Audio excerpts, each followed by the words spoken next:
Parce que nous, on condamnait Kabila, et Kabila, il a exagéré, parce que Kabila a nommé plus de 24 généraux d'une communauté qui a moins de 60 000 habitants. 24. Moi, je suis à 1 500 000 habitants, à peu près, si pas 2 millions. Je n'ai même pas un seul général. Cet outil, donc, des Rwandais, ils parlent Kinyarwanda. Rouverwa parle la même langue que Kagame, avec orthographe, les alphabets, tout. Je suis un des rares qui détient les secrets de tous les méfaits que ces gens dits Banyamulenge ont fait à l'est du pays. Et je vais vous dire comment ils l'ont fait. Le salon, c'est Kinshasa. Mais quand au salon, on ne fait que chanter, danser, se saouler, dormir, les chambres ne sauront pas ce qui se passe dans le palais. Parce qu'à Kinshasa, même les gouverneurs ou qui que ce soit, à partir de 9h, on a déjà au moins 3 millions de soulards. Est-ce qu'ils sauront de ce qui s'est passé à Béni? Vous savez que Mandela a été déclaré terroriste par ces mêmes blancs-là. Moi, c'est ma sanction. Oh, on va geler tes avoirs. Est-ce que j'en ai d'abord? Nous est venu porter une veste qui n'avait pas sa taille, ne sachant pas qu'est-ce qu'il y a dans l'emballage. Je veux dire vraiment, aide-moi à me sauver. Et la poule tend le cou au serpent. Le serpent s'envole, il traverse la rivière. Et il se pose à terre. Il dit au serpent maintenant de descendre. Le serpent lui dit que ça fait 3 jours que je n'ai pas mangé. Et à un moment, peut-être c'était vrai ou faux, mais quand Mobutu disait que Nati Mote Manangai na béré rouge, ça renforçait même psychologiquement. Vous vous sentez que vous avez une armée. C'est comme si tu mélanges la musique de Jean Goubal avec la musique de Fali Poupa. Ça ne se ressemble à rien. Je parle des erreurs de Kabila, les gens me disent toujours, mais vous avez été ministre de Kabila, non? À part au Congo, je peux être ministre où?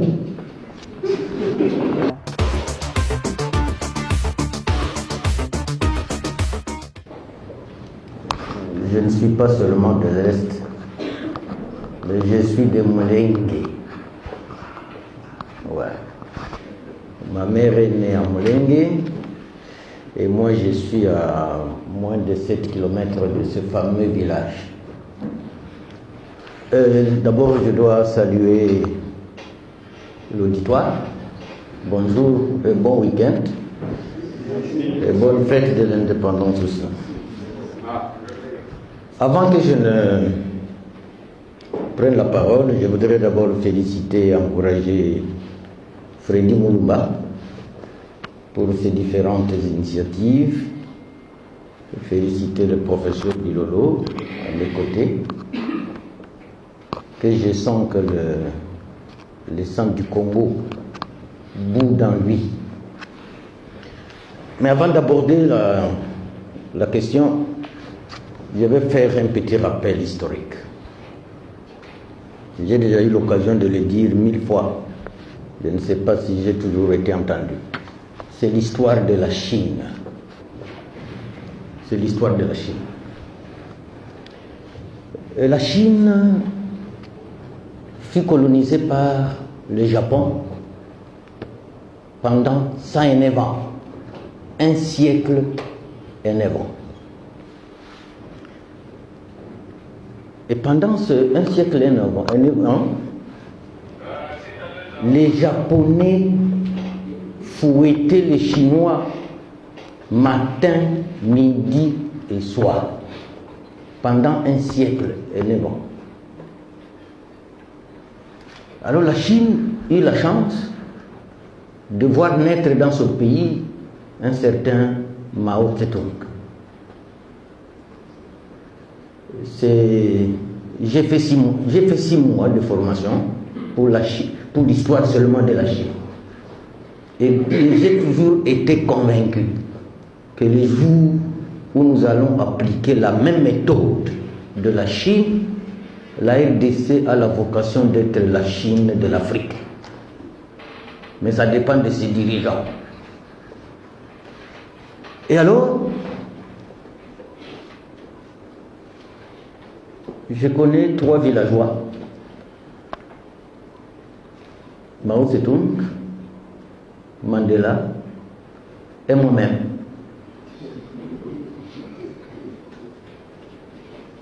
Mao Tse-tung a porté ses premiers souliers ses premiers souliers à 13 ans. Et il a commencé l'école à 17 ans. Il était déjà barbu pour entrer en première année primaire. Mandela aussi a porté ses premiers souliers à 12 ans. Moi, j'ai porté mes premiers souliers à 9 ans.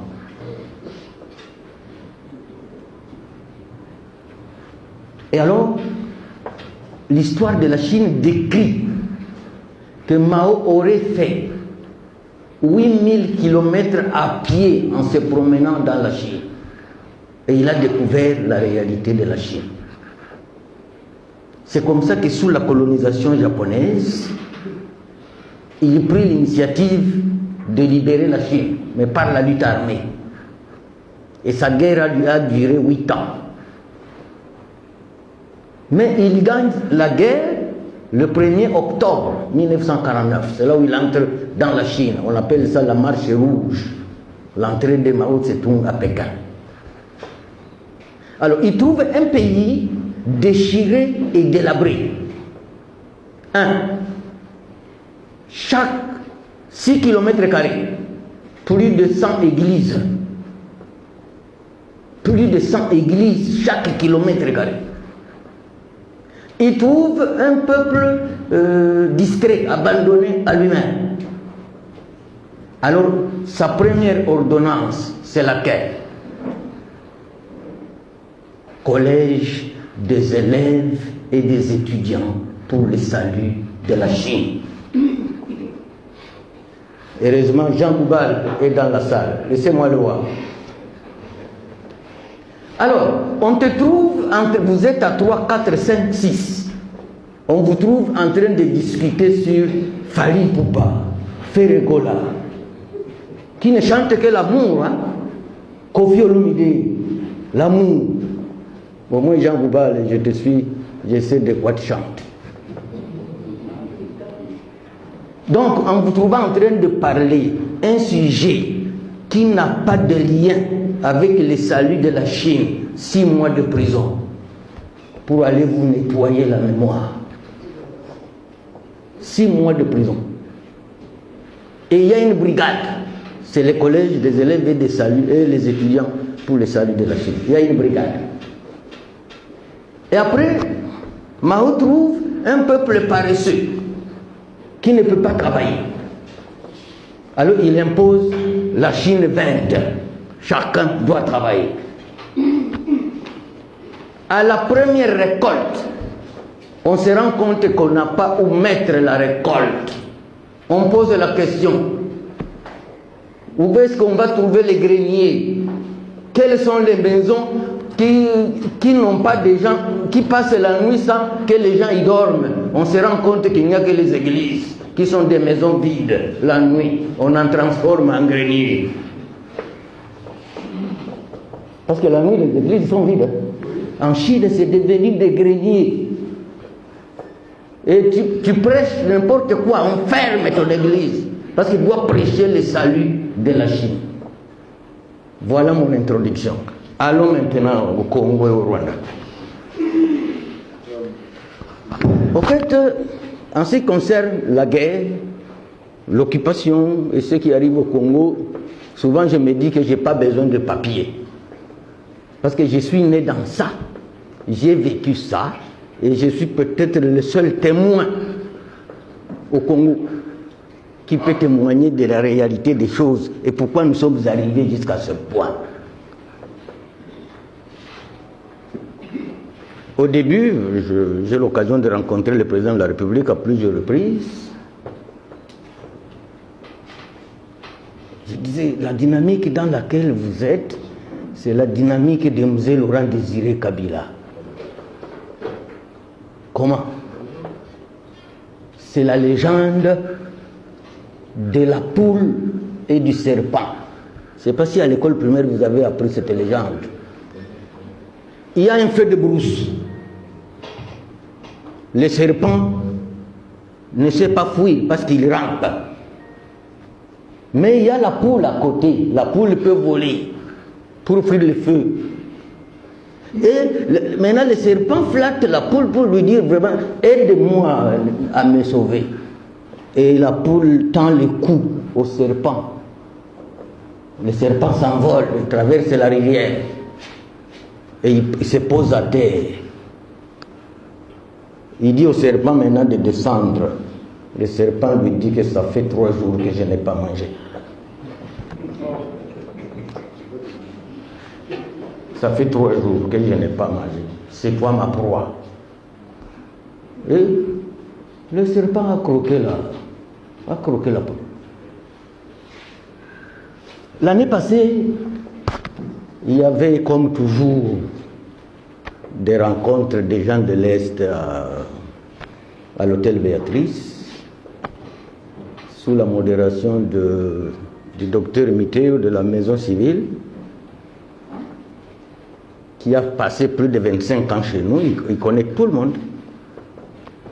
Et dans les ateliers, on a croisé les différentes tribus. Comme par hasard, moi je suis Mufuliro, d'Ouvira, nous constituons à peu près 85% de la population d'Ouvira. On nous croise avec mes amis Tutsi, qui ont volé les noms de mon village, et le village de ma mère. Et ils se sont autoproclamés Banyamulenge. Maintenant, on nous croise, face à face. Moi, le premier jour, je ne suis pas allé. Mais le deuxième jour, les gens m'ont dit, mais ta présence, ton absence s'est fait trop remarquer. Non, je vais là-bas. Maintenant, on nous croise, que nous devons discuter face à face. Quand j'entre dans la salle, et tous s'exclament, ah, Bitakoui Rabat, ok, c'est bien que tu sois là. Il me pose la question. Monsieur Bitakoui, vous dites à travers le monde que vous nous avez vu venir. Depuis quand vous nous avez vu venir? Alors que nous sommes là-bas depuis le XVIe siècle. Est-ce que toi tu étais là au XVIe siècle? Je leur dis, je regrette de vous dire que mes yeux n'ont jamais été opérés. Les mêmes yeux qui vous ont vu venir, c'est sur mon visage.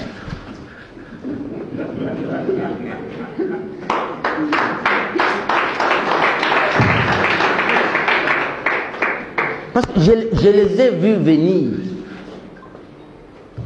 Et ils portaient ce qu'ils appellent, ils appellent ça les Bissambagara. Les Bissambagara, c'est que nous les Bantous, nous portons nos paniers au dos. Et ils portent sur la tête. Vous connaissez, vous comprenez la différence? Oui, oui.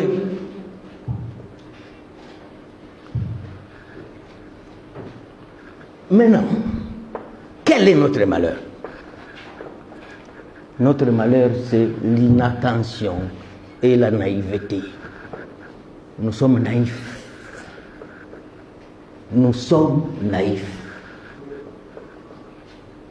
Et nous ne serons pas le premier peuple d'un pays à être liquidé. J'ai dit, nous ne serons pas le premier. Parce que les Américains, les anglo-saxons ont liquidé toute la race de peau rouge. Les Indiens. Ils les ont liquidés. Et ils se sont accaparés de leur pays, devenus États-Unis d'Amérique. Où est l'Irak? Où est la Libye? Alors nous, aussi notre malheur, c'est quoi? C'est d'avoir installé la capitale à Kinshasa, où il fait très chaud. Il fallait que la capitale soit dans un coin où il fait frais. Parce que dans le froid, on réfléchit. Cette ville devait être une ville culturelle et non une ville politique. Parce qu'on ne pense à rien sur l'avenir et le sort de la République. Peut-être Charles Onana va venir nous réveiller pour dire peut-être il faut créer un centre de formation civique et de veille patriotique. Parce que si nous restons dans le même état d'esprit, il n'y a pas de Congo dans 20 ans, il n'y en aura pas. Il n'y en aura pas. Ce pays va disparaître.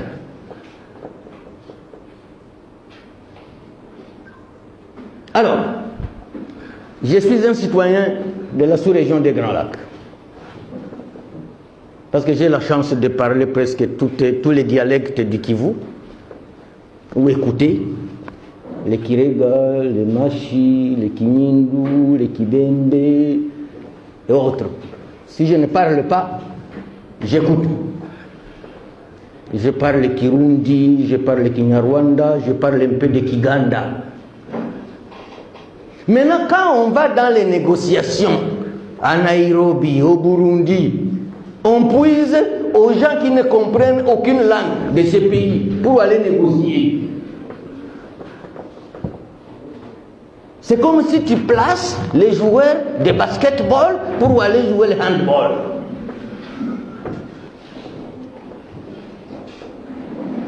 C'est comme si tu mélanges la musique de Jean Goubard avec la musique de Fally Ipupa. Ça ne se ressemble à rien.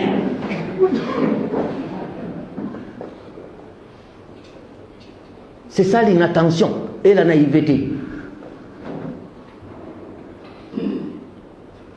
Quand je parle des erreurs de Kabila, les gens me disent toujours, mais M. Bitangula, vous avez été ministre de Kabila, non? À part au Congo, je peux être ministre où?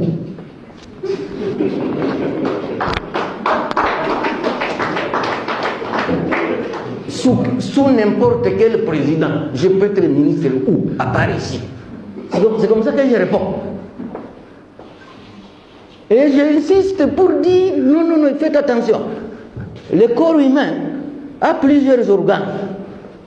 Imaginez-vous le petit doigt du pied. Tu mets deux chaussettes, tu mets les souliers et puis tu attaches les lacets. Est-ce que le petit doigt peut voir ce que la tête fait? Le petit doigt peut voir ce que la tête fait. C'est lui qu'on attache avec les souliers, les chaussettes, et puis on met encore les lacets. Il est caché. Donc, je voudrais dire ici que c'est une occasion alors que quelqu'un, africain, puisse révéler ce qu'il y a dans ce livre. Et comme a dit le professeur Bilolo, Kabila avait acheté des dictionnaires pour toute la population, toute la crème. Hein. Il faudra qu'on en achète aussi autant. Pour tout celui qui sait lire. Tout celui qui sait lire. S'il faut les traduire, tant mieux. En Swahili, en Lingala, en Chilou, en Congo, je ne sais pas. Alors, notre malheur est que nous sommes seuls contre tous. Et si nous-mêmes nous ne défendons pas, nous sommes condamnés à disparaître. Je vais vous parler de comment nous sommes arrivés là où nous sommes. Bon, Mobutu a fait son temps. Nous nous sommes opposés. Moi, j'étais un des plus grands opposants à Mobutu sans l'avoir vu jusqu'à sa mort. Mais il avait une qualité, l'unité nationale. Ça, on ne peut pas renier cette qualité à Mobutu. Et à un moment, peut-être c'était vrai ou faux, mais quand Mobutu disait que Nati Mote Manangai na béret rouge, ça renforçait même psychologiquement. Vous vous sentez que vous avez une armée. Vous sentez que vous avez une armée. En 1996, non, je commence par 1990, 1990. Moi, personnellement, à cette époque, je me retrouvais à Nairobi. Les Tutsis enclenchent la guerre à partir de l'Ouganda pour attaquer le Rwanda. On a recruté tous les jeunes Tutsis à travers le monde entier pour aller renforcer le front. Et vous savez, la majorité de ces Tutsis qui sont allés en Ouganda sont venus d'où? Vous savez, ils sont venus d'où? Pas de Moulengi, de tous les moyens et hauts plateaux, de Fizi, Uvira et Fizi. C'est là où est venu le plus grand renfort pour aller renforcer la rébellion de Frédéric Guéma. C'était le premier leader de cette rébellion. Il est mort sous le front, Kagame était son adjoint, et il a remplacé. Frédéric Guéma est mort en 1990, j'étais à Kampala. Alors maintenant, tous ces jeunes gens-là qui m'ont posé la question, comment vous dites que vous nous avez vu venir? Je vous ai vu venir. Parce que ces gens qui se disent Banyamulenge, c'est pourquoi l'Union européenne m'a sanctionné, mais m'a rendu très grand. Court de taille, mais grand esprit. Parce que je suis un des rares qui détient les secrets de tous les méfaits que ces gens dits Banyamulenge ont fait à l'est du pays. Et je vais vous dire comment ils l'ont fait, si Freddy me donne le temps. Donc, ils vont renforcer le front des Tutsis venus de l'Ouganda. Mais ils demandent seulement, ils posent une seule demande. Si nous, on occupe le Rwanda, permettez-nous d'aller diriger le Congo. Nous occupons le Rwanda, vous qui étiez ici en Ouganda, vous restez au Rwanda, mais nous qui sommes venus du Zaïre, vous nous permettez d'aller diriger le Zaïre. Ils sont moins de 60 000, hein? Amen. Moins de 60 000. Je ne sais même pas s'ils arrivent à 30 000. Et c'est comme ça qu'en 1914, 1994, le Rwanda va tomber. Le Rwanda tombe. C'est Tutsi donc. Des Rwandais, ils parlent Kinyarwanda. Ruberwa parle la même langue que Kagame, avec orthographe, les alphabets, tout.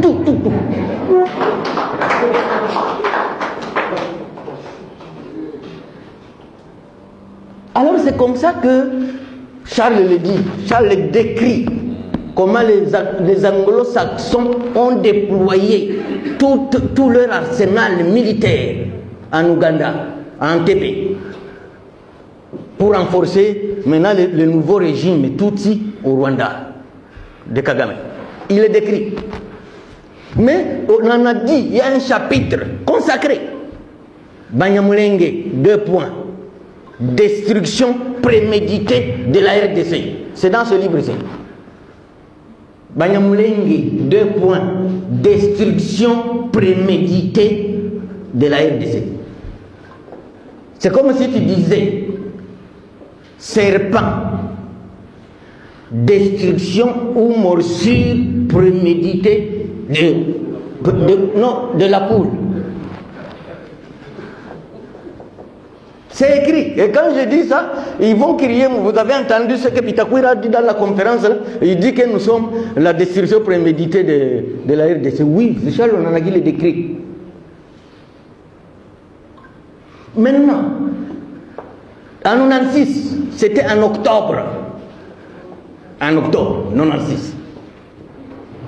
Chez moi, il y a un village de chez moi qu'on appelle Kakagabwe. C'est là où est partie la première balle de la révolte de Banyamulenge. Ça s'est mué plus tard en Afdel. Nous est venu porter une veste qui n'avait pas sa taille. Ne sachant pas qu'est-ce qu'il y a dans l'emballage. Et c'est comme ça que ça devient la FDEL. Chef de file, Musée Laurent Désiré Kabila. Mais nous qui étions dans les parages de Hewabora, on était encore des petits enfants, parce que nous on a grandi dans la guerre. Hein? La guerre de chez moi est terminée en 1975, où le dernier maquisard est mort, c'était en 1975. Sinon, nous, on a grandi dans les balles. Mais là, Musée prend l'emballage, sans connaître le contenu. Alors, je vous jure et je vous dis, et c'est ça mon combat, quelle que soit l'Union européenne ou autre, que nous sanctionnons. En croyant, comme on l'a sanctionné, il va se taire. Non. Vous savez que Mandela a été déclaré terroriste par ces mêmes blancs-là. Moi, c'est ma sanction. Oh, on va geler tes avoirs. Est-ce que j'en ai d'abord?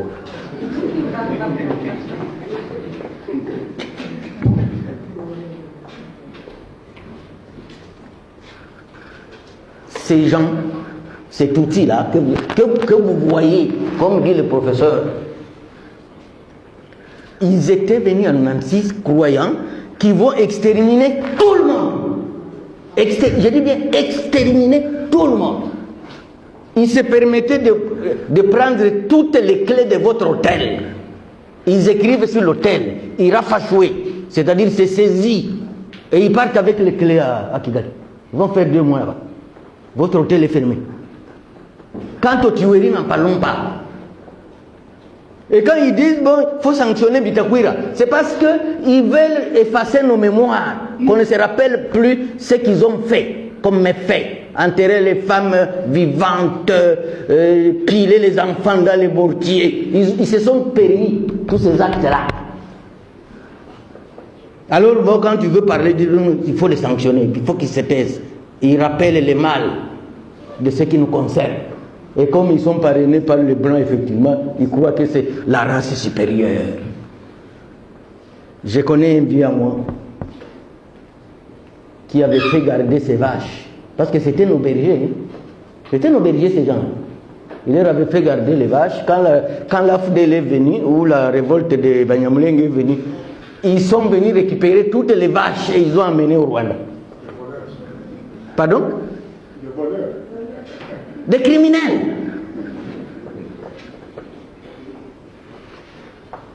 Alors, tant que nous resterons naïfs, tant que nous resterons inattentifs, ce pays, nous le livrons à l'ennemi. Je vous informe que par notre naïveté, par notre inattention, il n'y a pas un mois, un officier de la même race là, qui a participé au massacre de Kassika, de quoi, on vient de le nommer à Bukavu, chargé des opérations. Il n'y a pas un mois.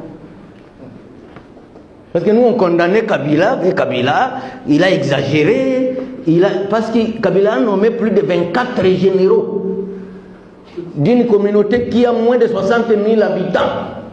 24. Moi, je suis à 1 500 000 habitants, à peu près, si pas 2 millions. Je n'ai même pas un seul général.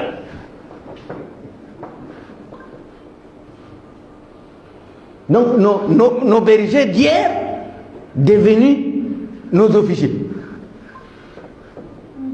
Oui, 24 généraux, sans compter les colonels. Et personne ne doit être nommé à l'ouest ou au centre. Tous doivent être nommés à l'est. Et dans les coins les plus stratégiques. Est-ce qu'il y a mieux que livrer un pays à un ennemi? Est-ce qu'il y a mieux que ça? Non. Bozwanabino. Et on dit Raïs Zonga. On continue. Te ya bato ko zonga te.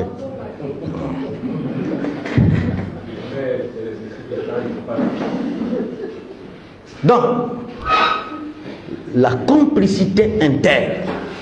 Je vais livrer un secret ici. Vous savez que le découpage de 11 à 26 provinces, je vais vous livrer un secret. Il n'y a que le Grand Kivu qui a 3 provinces. Tous les autres grands espaces ont 4 à 5 espaces, à 5 provinces. Parce que le Grand Kivu devrait aussi avoir 4 provinces. Parce qu'il avait 3 districts, plus la ville de Bukavu. Kindu, Goma, Uvira chez moi, et la ville de Bukavu. Chez moi, il n'y a pas eu de province. Alors que là-bas, c'est la source de tous nos malheurs. Parce que Bukavu devrait être le Kivu central.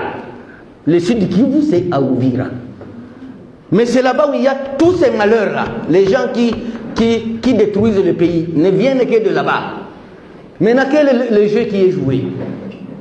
Le jeu qui est joué est que, même sous le RCD, sous AFDEL et consorts, les Rwandais ne recourent qu'au Bashi de Bukavu. S'il y a un mouche ici dans la salle, il peut m'écouter. Parce que quand les Rwandais occupent le Kivu, à Bukavu, pour être gouverneur, tu dois être mouche.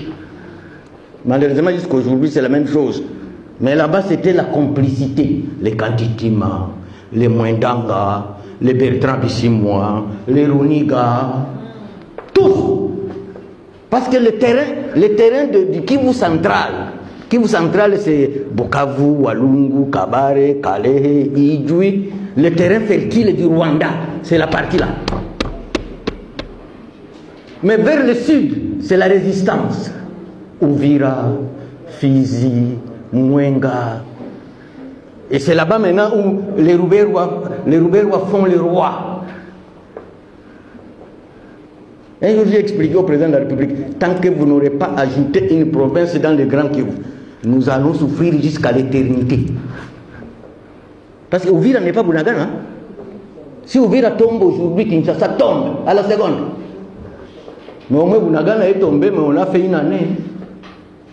Parce que quand les Rwandais occupent Uvira, à Bukavu, on ne se bat pas, on ne résiste pas. Ils font ça. Bole Kanabino. Et Bole. Ce sont des réalités sécuritaires. Parce que l'eau, on ne la bouche qu'à la source.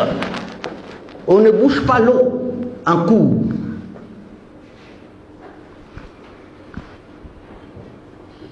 L'objectif du Rwanda et des anglo-saxons, c'est quoi? Charles Onana le dit.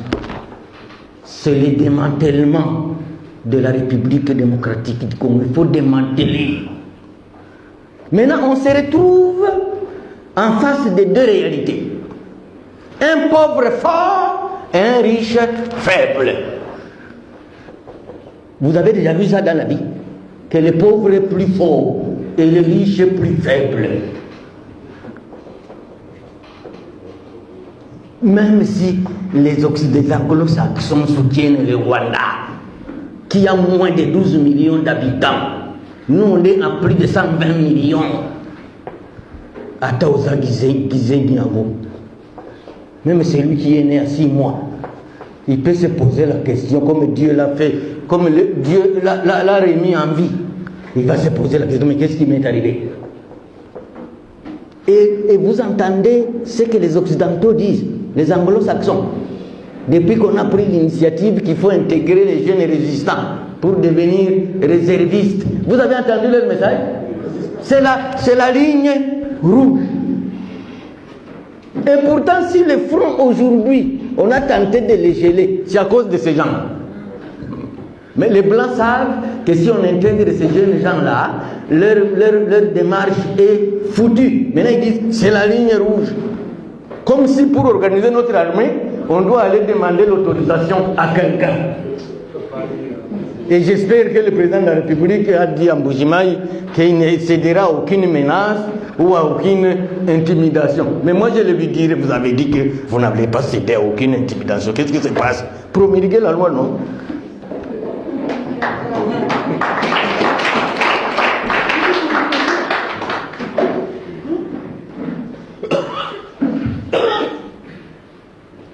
C'est nous qui facilitons le Rwanda à faire de nous ce qu'il a fait. C'est nous-mêmes. Parce que si moi je suis président de la République aujourd'hui, ma plus grande décision que je prendrai, c'est laquelle?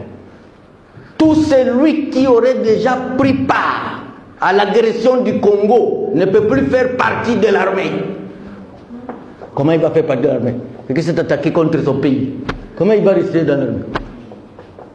Vous savez que nous avons des inspecteurs généraux de l'armée ici qui étaient au RCD, à Kisangani, à Goma, à Bukavu. C'est lui l'inspecteur. C'est comme si tu mets un lépreux en face de toi et puis tu commences à le toucher alors que c'est contagieux. La lèpre est contagieuse, non? Jean Goubal, il faut chanter sur la lèpre là. Parce que moi, je peux te faire même des compositions pour qu'on libère le pays. Les musiciens ont un grand rôle à jouer pour notre libération. Moi, j'étais ami personnel à Myriam Makeba. Je l'ai rencontrée en Guinée-Conakry. Et cette dame m'expliquait, vous savez que ce que le Rwanda fait face à nous, ce n'est même pas le 1/10 de ce que les Blancs ont fait en Afrique du Sud. Ce n'est pas le 1/10. Mais Myriam Makeba me disait, parce qu'elle parlait parfaitement Swahili, elle a fait son exil en Tanzanie. Et elle me disait, Kijana, muziki wangu umekomboa Afrika ya Kusini. Ma musique a libéré l'Afrique du Sud. Parce que c'était une femme qui veut faire un concert avec 1 million de participants. Et chacun a payé. Et elle a envoyé 70% de ses recettes au Maï Maï d'Afrique du Sud. Sizo Mkonto. La lance de la patrie. C'était des Maï Maï en Afrique du Sud. Ils ont fait la lutte armée pour s'opposer à l'apartheid. Alors je vais terminer, je suis sûr que Freddy m'a prévenu qu'il faut donner plus la parole aux participants. Mais je voulais interpeller les amis pour dire nous devons nous réveiller. Et le réveil ne peut pas partir d'un salon. Le Congo, c'est comme un pays à 26 chambres. Le salon, c'est Kinshasa. Mais quand au salon, on ne fait que chanter et danser, se saouler et dormir, les chambres ne sauront pas ce qui se passe dans le palais. Parce qu'à Kinshasa, même les gouverneurs ou qui que ce soit, à partir de 9h, on a déjà au moins 3 millions de soulards. À 9h, il y a au moins 3 millions de soulards. Alors quand il y a déjà 3 millions qui sont déjà ivres, qu'est-ce qu'ils sauront de ce qui s'est passé à Béni ou à Minembwe? Ils ne sauront pas. Ils ne sauront pas. Moi, j'ai vécu dans un pays comme le Burundi. Il y avait une police contre l'alcool. On ne peut pas boire avant 17h. Oui, pas de bar après 23h. Pas de musique, sauf les boîtes de nuit. Et ta boîte de nuit, la musique ne doit pas sortir dehors. Il faut conditionner à ce que ça ne sorte pas. Mais moi, je suis entouré par 6 églises.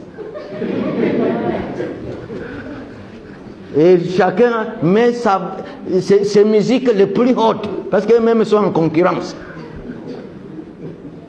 Alors un jour, j'étais allé visiter le vieux Païpaï, vers ma campagne, et je trouve à gauche une église, à droite, nord, sud, est, sud-ouest.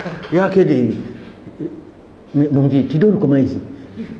Il dit non, j'ai acheté une grosse baffle plus qu'elle est leur. Je vais commencer à mettre le Luambo. Je crois que c'est mon cas. Je vous remercie.